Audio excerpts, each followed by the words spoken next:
Ni bamanankan kunnafoni kɛnɛ dayɛlɛnen Serifula télé studio fɔlɔ kɔnɔ Moribabugu an ka foli ni walimadɔn bɛ aw ye aw minnu bɛ lajɛli la walasa kunnafoniw bɛ sɔrɔ Mali kun kan ani diɲɛ fan wɛrɛw kun kan ni atuma seli ye.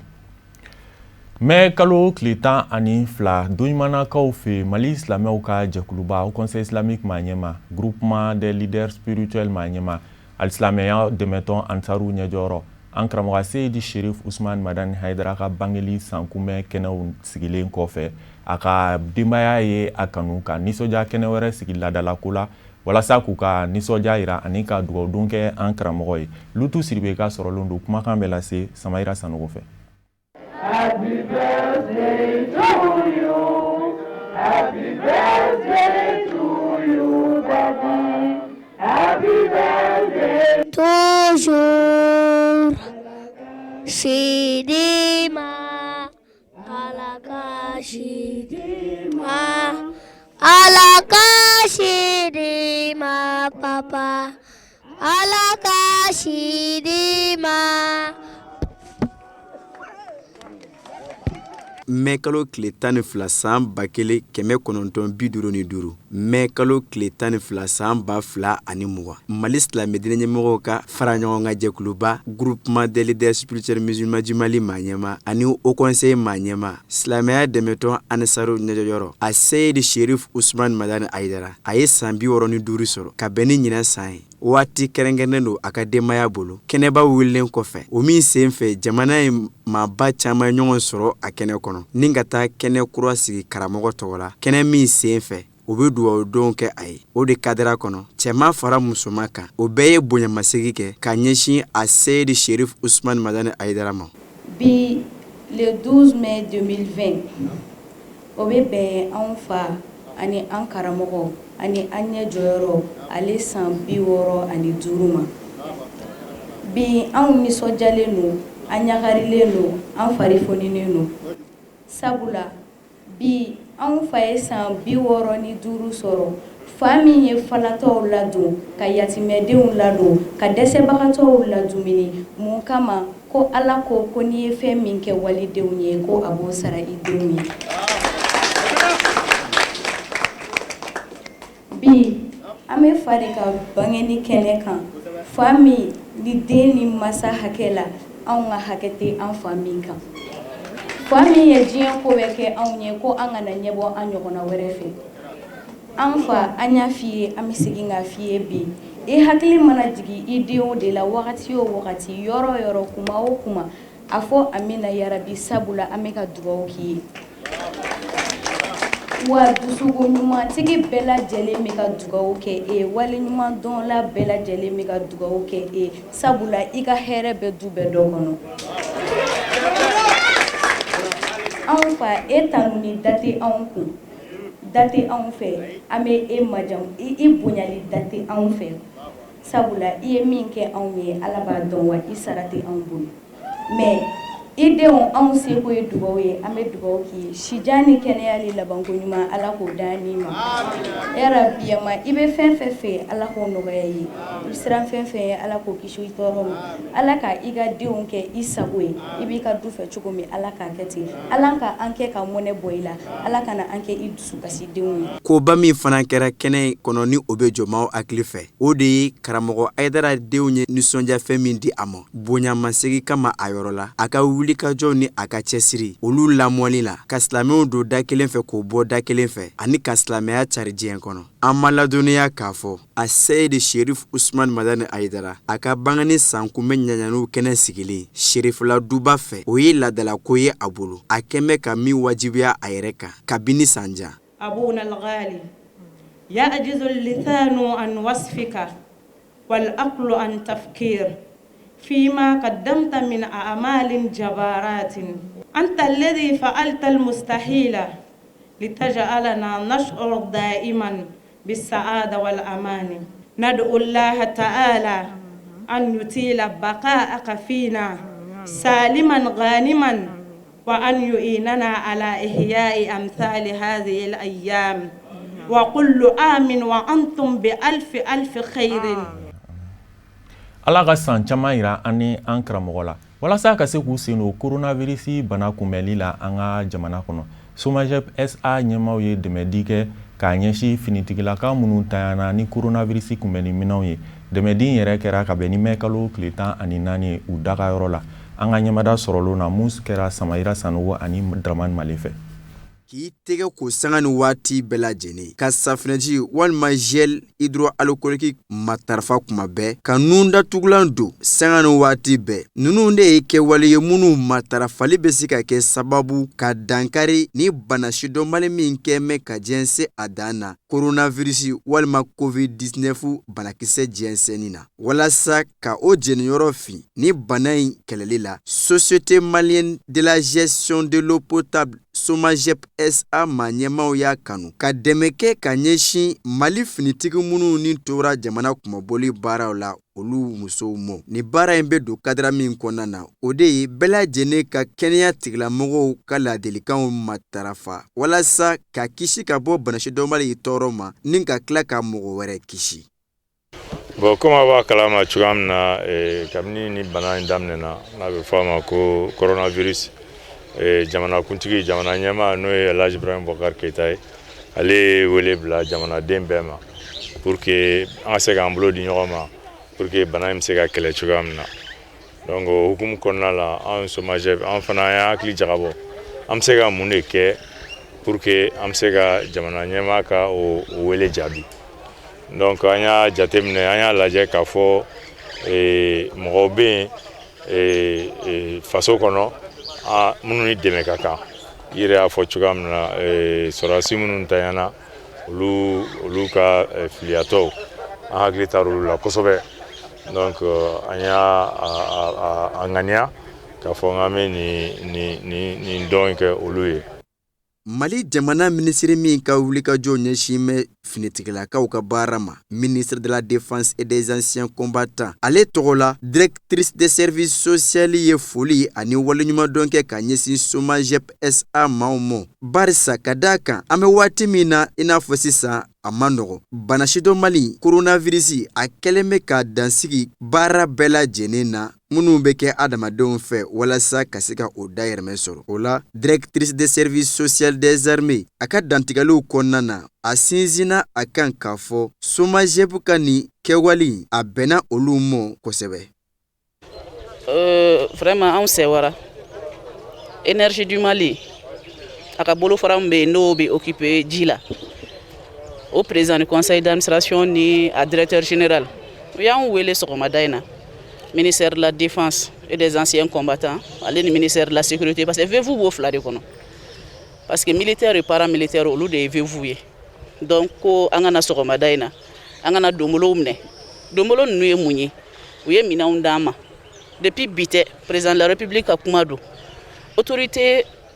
gouvernement ni autorité malienne bɛɛ ka kuma don k'an ka mesures barrières respectées par rapport à cette pandémie Covid-19 bana mun bɛ diɲɛ kɔnɔ parce que a tɛ Mali dɔrɔn a bɛ diɲɛ bɛɛ kɔnɔ. A nisɔndiyalen Mali finitigi minnu tanyana jamana kumaboli baara la olu musow ka ɲɛmaaba a ka dantigɛliw la a ye foli ta ka ɲɛsin SOMAGEP SA maaw mɔ ni ka sɔrɔ k'a ka nimisi wasa yira ka sanga ni nin kɛwale in kɛli ye janko an bɛ waati min na i n'a fɔ sisan wa a ma bɔ kɔrɔfɔw la fiyewu fa a k'a yira SOMAGEP SA maaw la k'a fɔ ale ni a tɔw baara in kan ka kɛ cogo min na a n'a kɛ o cogo la olu fɛ. Ka bɔ k'aw fɔ a ka nin baara kɛlen ɲuman in na ka sababu la bana jugu min b'an senkɔrɔ nin ye n'o kɛlen bɛ k'an labɔ aw ye tigɛkoji minɛnw ni ganw d'a ma k'an k'an yɛrɛ protéger ka bɔ k'aw fo o la waleɲumandɔn foli o ka kan ka kɛ ka bɔ k'an ka ministère fila fo sɛgɛnbali ɲinɛbaliw a y'an VEVU kɔrɔta k'an ta k'an ɲanga a diyara an ye a bɛnn'an ma nin tigɛkoji minɛ ninnu an ma jɔn na nin camanba de bɛ na ala sɔnna ma an bɛ baara in kɛ an n'an balimaw an bɛ nin k'a kɛcogo la. Tigɛko minɛ 100 safinɛ carton solution hydroalcoolique walima a fɔ gelu olu caman fa ka taa se maskew mɔ minnu bɛɛ lajɛlen musaka bɛ taa bila sefa wari miliyɔn 7 la ni de kɛra dɛmɛ ye min bɔra SOMAGEP SA yɔrɔ ka ta ka ɲɛsin finitigilakaw minnu tora jamana kumaboli baara la olu musow mɔ. Agence malienne de la mutualité sociale ye a ka ɲɔgɔnkunbɛ tako fɔlɔ kɛ ka bɛn ni mɛ kalo tile 13 maison des aînés la Bamakɔ kɔnɔna la makɔrɔw tɔgɔla so kɔnɔna la a kɛnɛ ɲɛma tun bɛ kɛnɛya ministri ka ciden bolo dɛmɛbaga jɛkulu fana tun bɛ kɛnɛ kan Amadou Diallo Seydou Ɲare tun bɛ Chérifula Jabaranso tɔgɔ la. Agence malienne de la mutualité sociale AMAMUS a ka ni conseil d'administration baaraw a bɛ tali kɛ fɛn min kan o de ye k'a fɔ ka se ka jateminɛ kɛ u ka baara bolodaliw na n'u ka programme ye ani sɛbɛnfura minnu dira baarakɛlaw ma baara in hukumu kɔnɔna na u ka se ka jateminɛ kɛ a la ni ka hakilinaw di hakilina minnu bɛ se ka kɛ sababu ye ka cakɛda in yɛrɛ dɛmɛ a ka baara bolodaliw na ko walasa régime d'assurance maladie universelle o baaraw bɛ se ka sabati cogo min na. An b'a wele conseil inaugural, n'est-ce pas? Donc c'est donba de don en bolo parce que c'est pour la première fois que bien que mutualité avait sénat avait une casse bis à bon mal là mais chez follow mina ni à tout la service d'elle oye 2019 donc en beau tant ce qu'il faut là nous saka au milliard clé à 1 million d'euros ni fla o de anga sanwari anga baraka ni mi. Ministre ka lasigiden a kɛnɛ kan a baara daminɛ kumaw na n'o y'a ka discours d'ouverture ye a y'a yira k'a fɔ walasa ni baaraw bɛɛ lajɛlen ka se ka kɛ ɲɛtaga ye ko mutuelle de la santé mɔgɔw kan k'u ka inscription kɛ secteurw kɔnɔna na jamana ka sɛbɛnfuraw minnu bɛ tali kɛ ni baara kofɔliw na fo k'u sen don o baaraw la. An ka gɛlɛyaw ye minnu ye c'est que fɛn fɛn ye sɛnɛkɛlaw ni kɛnyɛrɛyew ye baarakɛlaw ye aw b'a dɔn k'a fɔ ko kɛnɛya sira kan fɛngɛ foyi t'u ye se foyi t'u ye n'u banana n'u yɛrɛ ka jufa kɔnɔna tɛ donc faso y'a ye k'a fɔ fo ka u ni tɔw bɛɛ kɛ kelen ye k'u kelen ye cogo di parce que aw b'a dɔn k'a fɔ ko saratalaw an m'o de b'olu bolo donc an m'o n'i banana i bɛ taa ni amo ye i yɛrɛ bɛ fan fitinin dɔ sara fan dɔ sara sisan a yirala k'a fɔ ko fɛn fɛn n'o ye maliyɛn ye o bɛna ta o cogo la wa non seulement ɲɛmɔgɔw u y'o sigi ka tila ka a promesse ta ka waleya fana ni i ye dɔrɔmɛ sara dɔrɔmɛ tɔ kelen faamaw yɛrɛ b'o sara i ye donc a kɛra sɛnɛkɛlaw ye a kɛra mɔgɔ ye ni i donna mutuelle la ni tɔn wari min bɛ sara kalo la a tɔn wari ni tɔn wari kɛra 2000 ye e bɛ 1000 sara ɲɛmɔgɔw bɛ 1000 sara. Alɔdana k'a fɔ Mali kɔnɔ décembre kalo tile 31 san 2019 mutuelle sociale minnu bɛ jamana kɔnɔ u bɛ t'i jɔ 218 la o 218 la 205 olu bɛɛ lajɛlen tun bɛ baara kɛ u b'a fɔ ma ko prestation de service a yirala k'a fɔ u jɔyɔrɔdaba de bɛ baara in na ko walasa assurance maladie universelle a ka se ka kɛ jamana cakɛda bɛɛ lajɛlen na jamanadenw bɛɛ lajɛlen k'a sɔrɔ i ka baara mana kɛ sira fɛn fɛn fɛ. An bɛ seli ɲɛkɔrɔla la o hukumu kɔnɔna la o conseil islamique maa ɲɛmaw ye a kanu ka lafaamuyali kɛ zakatal fitri bɔcogo ɲuman kan k'a ɲɛsin dɛsɛbagatɔw ma o kunnafoni dira kunnafoni kɛnɛ dɔ senfɛ mun sigira ka bɛn mɛ kalo tile 12 ma u dagayɔrɔ la Boubacar Traoré ani Ibrahim Kulibali tun bɛ Chérifula Jabaranso tɔgɔ la. Sunkalo bɛ ka se a laban la o hukumu kɔnɔna na min ye Mali silamɛw ka jɛkulu ɲɛnabɔ soba n'o ye conseil islamique du Mali ye o ni kunnafonidilaw ye barosigi dɔ kɛ ka se ka ɲɛfɔli kɛ silamɛw ye min bɛ tali kɛ jakatil fitri kan min b'a to bɛɛ lajɛlen bɛ se ka dama kɛɲɛ. A bɛ fɔ fɛn min ma ko mure a bɛ fɔ fɛn min ma ko sa'u ninnu ye sumanikɛ minɛnw ye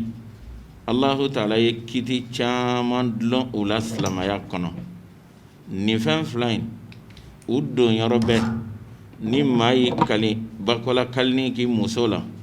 u don yɔrɔ b'o la ni hiji yɔrɔ dɔ tiɲɛna maa bolo u donyɔrɔ b'o la ni silama y'i kali n'i ka kali tiɲɛna u donyɔrɔ b'o la maa min b'a la n'a tɛ se ka sun o ka kiri u donyɔrɔ b'o la o tuma mure ani sawu u donyɔrɔ minnu b'an ka nin diinɛ in kɔnɔ n'u dulonnen bɛ kobaw la o ye fɛn ye fɛn min b'a la n'a ka ca kosɛbɛ ni maa min y'a jate minɛ ninnu ye sumanikɛminɛnw ye bɛɛ lajɛlen ni tilela ko don a ka kan anw bɛ peseli min faamu bi nin sumanikɛminɛn ninnu bi bɛn poids hakɛ min ma peseli la pour que ka silamɛyaw ka baara nɔgɔya u bolo pour que alisilamɛw u ka se k'u ka bato ninnu kɛ lafiya la ka d'a kan mure man caya sawu man caya nka n'a bɛɛ lajɛlen kilo fana fɔra maaw ye o ye fɛn ye min bɛ adamadenw lafiya o yɔrɔ kama Haut Conseil islamique a ka biro min bɛ n'o ye biro de zulema ye n'olu de b'an ka diinɛ ko bɛɛ lajɛlen tɛntɛn ayiwa papiye dira u ma sɛbɛn dira u ma k'u ka se ka nin ko in walawala alisilamɛw ye mure bɛ bɛn joli ma sawu bɛ bɛn joli ma kilo la pour que alisilamɛw ka se ka lafiya u ka bato bɛɛ la wa jakatil fitiri ka bɔ suma minnu na u da dɔ fana la k'a walawala kɛnɛ kan bi kɔni ma maaw bila u bɛ zakatul fitiri u b'a bɔ u bɛ kafaraw bɔ nka k'a ko sɛgɛsɛgɛ nin cogoya in na nin ye a siɲɛ fɔlɔ ye an bɛ ala deli Allahu subhanahu wa ta'ala k'o kɛ wasa ye silamɛw ma k'o kɛ ɲɛta ye baara in a bolodara cogo min na a kɛra cogo min na a fɔlɔfɔlɔ k'a lajɛ balo minnu ni ayiwa o sinsinnen don an ka jamana in na sabu zakatul fitiri bɛ bɔ jamana balo de la alakira sallallahu alaihi wasallam a ye minnu fɔ a ka waati la o bɛnna minnu tun bɛ Madina o la ni maa min mure in t'i bolo i bɛ se k'i ka ta jate ayiwa ni kilo ye fɛn suguya 5 bɛ yen an bɛ na olu de jate n'o ye malojalani gambiyaka saɲɔ walima suna fini alikama n'i b'a fɛ k'i ka jaka bɔ zakatul fitiri bɔ ni ninnu fɛn fɛn ye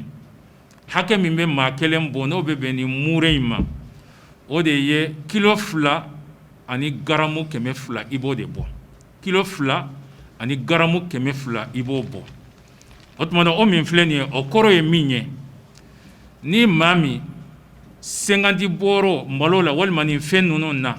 50 min dafalen de don o bɛ bɛn maa 22 buruburu yɛrɛ b'a kan n'i ye ka denbaya de ye maa 22 ye i bɛ taa sɔrɔ 50 bɔrɔ n'i y'a jate nin cogoya in na o bɛ sina ka olu bɛɛ lajɛlen ta bɔ o tuma na baara in nin y'a nɔgɔya yɔrɔ ye o la fɛn min ye suma ninnu a sigiyɔrɔma 2nan komi giriyaw tɛ kelen ye ayiwa saba bɛ yen nɔ olu ka surun ɲɔgɔn na o ye jumɛn ye o ye keninge ani kaba ani sɔ o tuma na ninnu ni maa min b'a fɛ k'i ka zakatul fitiri k'a bɔ ninnu na ni sumani fanfɛla ye olu mure ɲɛ kelen a dafalen o bɛ bɛn hakɛ min ma o de ye kilo 2 ye coyi n'i y'o bɔ o kɔrɔ ye maa kelen ta bɛ bɛn kilo 2 ma o kɔrɔ ye 50 bɔrɔ o bɛ se ka bɛn o bɛ bɛn maa 25 olu ta ma keninge ani kaba ani sɔ wa maa minnu ma se ka garisɛgɛ sɔrɔ ka se ka sun olu ka lahalaw ka kɛ cogoya min na u da donna o fana la sunkalo la ni maa min tɛ se ka sun pewu yɛrɛ a fɔra ko don o don ayiwa i ka misigina kelen ladumuni n'i b'o bɔ suma na nin fɛn ninnu na o tuma na nin ɲɛfa i b'o de bɔ a nasɔngɔ bɛ se ka fara a kan o tuma na n'i y'o jateminɛ an ye min ye o la mudu n'i b'a bɔ malojalani gambiyaka saɲɔ ni suna fini ani alikama min bɛ an fɛ yan nɔ a bɛ komi garamu 700 ani garamu 10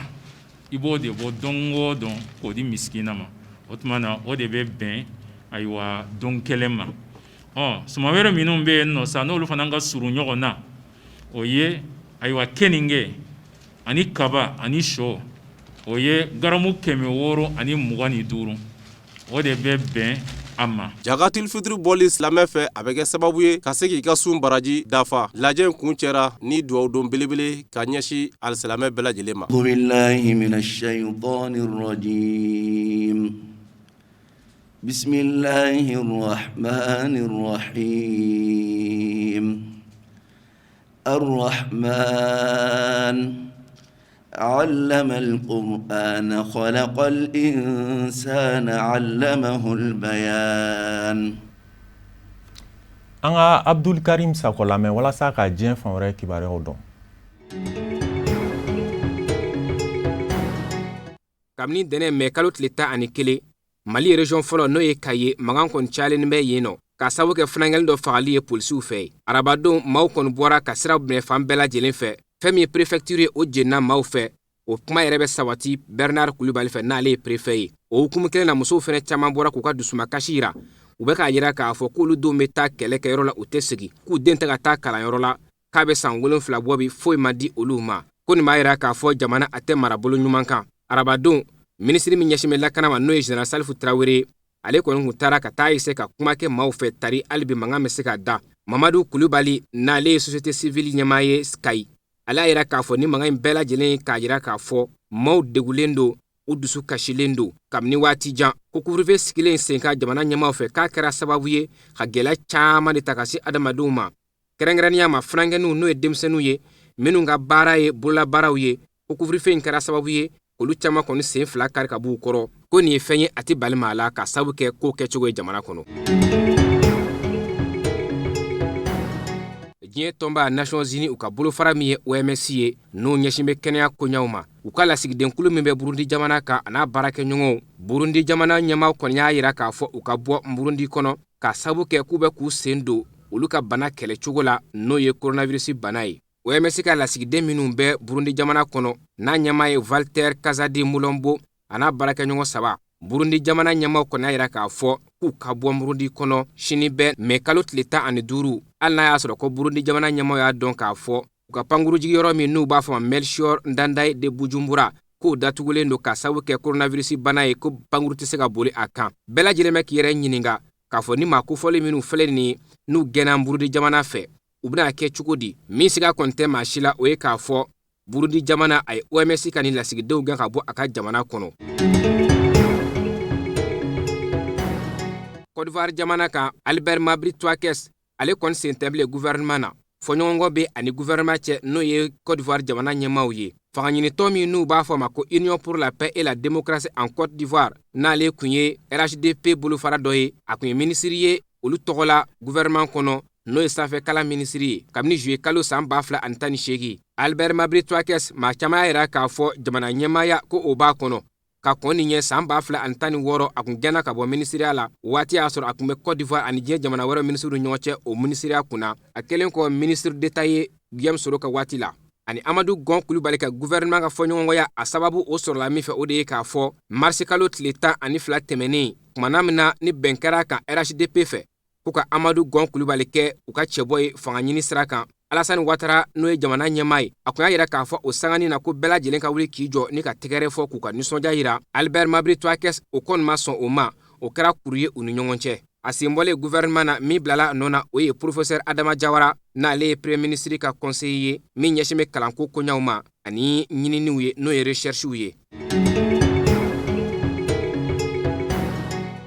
Coronavirus bana kɛlɛli hukumu na fɔɲɔgɔnkɔba bɛ Amérique ani Chine cɛ. Amérique polisi fédéral y'a yira k'a fɔ Chinois bɛ ɲinini min na n'o ye coronavirus bana kɛlɛli ɲinini ye k'o ye faratiba ye olu ka jamana ka basigi ma. U ka polisi kulu min n'u kama FBI o y'a yira k'a fɔ k'u ka sɛgɛsɛgɛliw y'a yira k'a fɔ maa dɔ bɛ k'olu ka baaraw ta n'o ye baara min bɛ ka kɛ vaccin dɔ ɲinini kan n'o ye coronavirus kɛlɛli bana fura ɲinini ye k'o maa ninnu k'u sigilen bɛ Chinois jamana faaba kɔnɔ n'o ye Pékin ye k'o sonyɛni min n'u bɛ k'a kɛ k'u bɛ k'a kɛ subahana mansin de fɛ k'u caman ye kalandenw ye kalanden minnu n'u saralenna kɛ Chinois jamana fɛ walasa u ka Amérique ka ɲininiw k'olu ta ka baara kɛ n'u ye k'a kɛ u yɛrɛ ta ye. O gɛlɛyaba bɛ Amérique ani Chine cɛ nin waati in na. Chine ani jamana wɛrɛ ni ɲɔgɔn cɛ koɲaw o minisiri y'a yira k'a fɔ ko nin ye nkalonfin de ye min t'an bɛ ka da Chinois kan k'olu fɛnɛ bɛ ɲinini de la n'o ye coronavirus bana fura ɲinini ye ko ka nkalon ta ka da Chinois la dalu t'i bolo ko minnu na k'o ye wale cɛjugu ye ko wa ko Chinois tɛna jɛ n'o ye maa si de fɛ.